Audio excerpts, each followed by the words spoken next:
Trevor the traction engine enjoyed living in the vicarage orchard. Edward came to see him every day, but sometimes Trevor didn't have enough work to do. I do like to keep busy all the time, he sighed one day. And I do like company, especially children's company. Cheer up, smiled Edward. Sir Topham Hatt has work for you at his new harbor. I'm to take you to meet Thomas today. Oh, exclaimed Trevor happily. A harbor, the seaside, children, that will be lovely.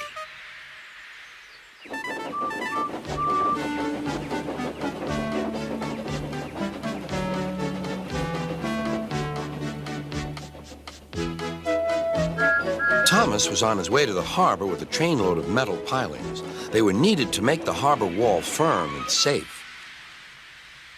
Hello, Thomas, said Edward. This is Trevor, a friend of mine. He's a traction engine.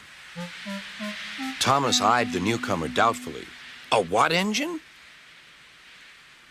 A traction engine, explained Trevor. I run on roads instead of rails. Can you take me to the harbor, please? Sir Topham Hatt has a job for me. Yes, of course, replied Thomas, but he was still puzzled. Workmen coupled Trevor's car to Thomas's train, and soon they were ready to start their journey.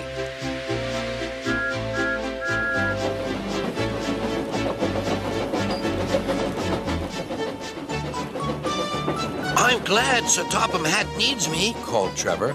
I don't have enough to do sometimes, you know, although I can work anywhere, in orchards, on farms, in scrapyards, even at harbors. But you don't run on rails, puffed Thomas. I'm a traction engine. I don't need rails to be useful, replied Trevor. You wait and see.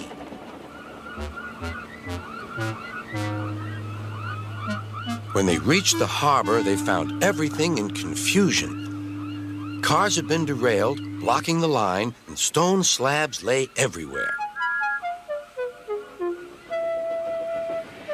We must get these pilings past, said Thomas's driver.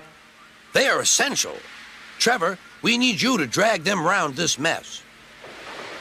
Just the sort of job I like, replied Trevor. Now you'll see, Thomas. I'll soon show you what traction engines can do. Trevor was as good as his word. He dragged the pilings clear with chains and towed them into position. Who needs rails? He muttered cheerfully to himself.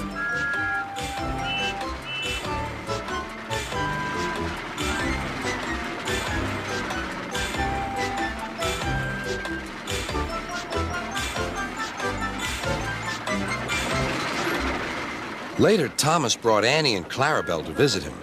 Thomas was most impressed. Now I understand how useful a traction engine can be. The coaches were full of children. Trevor gave them rides along the harbor. He liked this best of all.